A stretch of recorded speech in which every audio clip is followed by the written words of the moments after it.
حضرت ابو ذر رضی اللہ تعالیٰ عنہ سے روایت ہے، رسول اللہ صلی اللہ علیہ وآلہ وسلم نے فرمایا، اللہ تبارک و تعالیٰ فرماتا ہے، جو شخص نیکی کرتا ہے اسے 10 گنا اجر ملے گا اور میں اس سے زیادہ بھی دے دیتا ہوں، اور جو شخص گناہ کرتا ہے تو گناہ کا بدلہ اس کے برابر ہے، زیادہ نہیں، یا میں وہ گناہ بھی معاف کر دیتا ہوں۔ اور جو شخص ایک بالشت میرے قریب آتا ہے میں اس سے 1 ہاتھ قریب آتا ہوں، اور جو شخص مجھ سے 1 ہاتھ قریب ہوتا ہے میں اس سے 2 ہاتھ قریب ہوتا ہوں،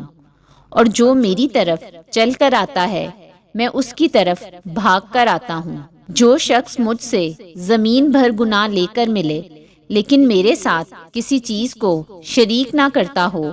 میں اسے اتنی ہی مغفرت لے کر ملتا ہوں۔ حضرت ابو ہریرہ رضی اللہ تعالیٰ عنہ سے روایت ہے، رسول اللہ صلی اللہ علیہ وآلہ وسلم نے فرمایا، اللہ سبحانہ و تعالیٰ فرماتا ہے، میں اپنے بندے کے گمان کے مطابق اس سے معاملہ کرتا ہوں،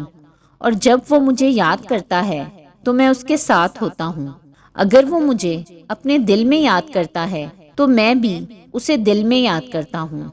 اور اگر وہ کسی جماعت میں میرا ذکر کرتا ہے تو میں ان سے بہتر فرشتوں کی جماعت میں اس کا ذکر کرتا ہوں،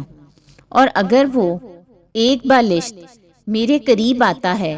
تو میں 1 ہاتھ اس کے قریب آتا ہوں، اور اگر وہ میری طرف چل کر آتا ہے تو میں اس کی طرف دوڑتا ہوا آتا ہوں۔ حضرت ابو موسیٰ اشعری رضی اللہ تعالیٰ عنہ سے روایت ہے، انہوں نے فرمایا، نبی صلی اللہ علیہ وآلہ وسلم نے مجھے لا حول ولا قوت الا باللہ پڑھتے سنا۔ آپ نے فرمایا، اے عبداللہ بن قیس، ابو موسیٰ، کیا میں تجھے جنت کے خزانوں میں سے ایک خزانے کا پتہ نہ دوں؟ میں نے کہا، جی ہاں اللہ کے رسول۔ آپ نے فرمایا، کہا کر، لا حول ولا قوت الا باللہ۔ اللہ کی توفیق کے بغیر نہ گناہ سے بچاؤ ہو سکتا ہے اور نہ نیکی کی طاقت ہے۔